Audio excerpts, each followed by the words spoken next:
Chapter 14. Nephtyri.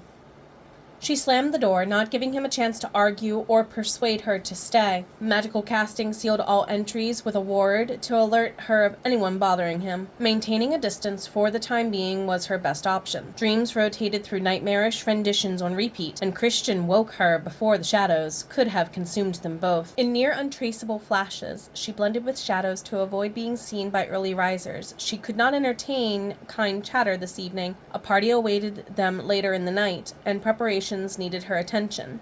Opening the door to Shimon's study, she braced herself for the grandfatherly tongue lashing, waiting for her inside. "Good evening. Another dream-filled sleep so soon, dear child." She approached the table and saw tests processing for observation. "Unfortunately. Do you plan on talking to Christian about them?" "The tests? Well, those are a nice start, my child. Perhaps the past, the present, or the future would also be appropriate." She had laughed at him the last time he asked. Hesitation silenced such jests this time. "I wanted to know your findings first." "You are so like my Lyra, straight to the point and eager for knowledge. Elios's headstrong courage guides you in ways you will not understand too.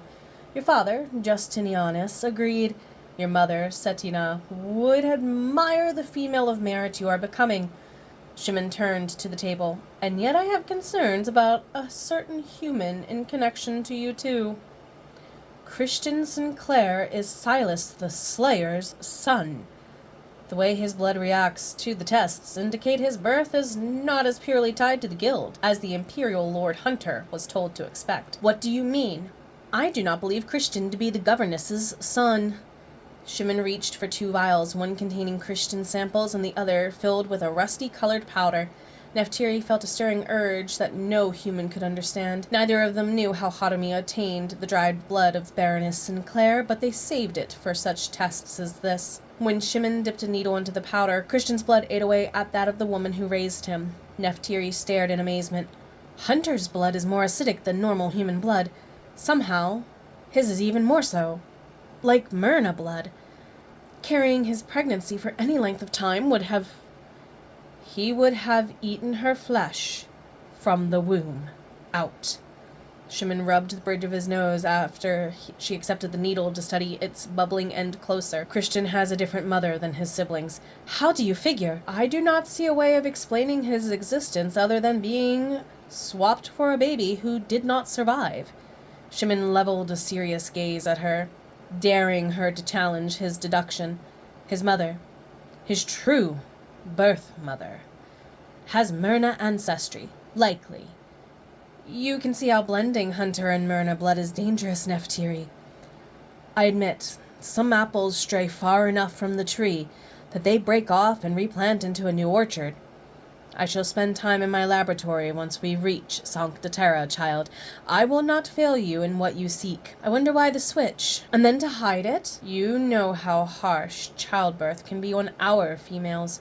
Some barely survive the process with healers present." He glanced at some notes before adding to them. "Imagine that with a human female experiences in labor, let alone what happens to the baby. Given the willful lack of hygiene in these parts of the world," Nephtyri could not take her hands from the vial with Christian's blood. "Not all creatures understand the importance as we do." Shimon watched her caress Christian's initials. "Do not fear, Shifera. I intend to run the comparison tests you fret over. I will need you to stall the council to let them process." The confusing human would not leave her dreams, and the lingering thought of his comfort this evening calmed her agitation into longing. "Do you have all you need, Shimon?" "I will by the time we arrive in Sancta Terra." Nephtyri placed the vial on the table and looked away. "If you would only talk to him, child." "And be taken for mad? Good evening, I dream of you daily. Let us find a way to save a people your family hunts for money, infamy, and personal pleasure. Such a jolly good time." Her voice cleared of dripping sarcasm. "I would think you more insightful." "I dare say the boy has been through a great deal. Warding the topic that way might be off-putting, but his resiliency deserves some credit. I do not foresee any good coming from this, Shimon." "You fail to see the opportunity beyond the adversity in front of you, Shifera." "Fine." She caved and huffed. "I will talk to him. The sooner, the better. The council will not enjoy my findings." He turned to a large armchair overflowing with pillows and blankets. which is why Hadomi and Lee must depart the moment we arrive in Flanders. Nephtyri sensed an end to their conversation and headed for the door. Shimon asked, "What for?" "I intend for all elders to receive an invitation, not just those whom Abraxas deems worthy." Shimon groaned, tired of the sibling fight charade. "You distrust him so, when his goal is to mate me off like a European patriarchal system he envies says he should, yes.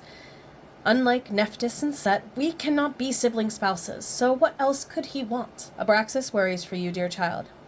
She scoffed, so Shimon clarified, "We all do. Other options exist for you, rather than exiled loneliness." He could not persuade her. Abraxas craves for a power that is not his by birth, order, gender, leadership ability, or merit, not so long as he nurtures selfish agendas. Until we elders feel the darkness in his heart is cleansed, he cannot be trusted.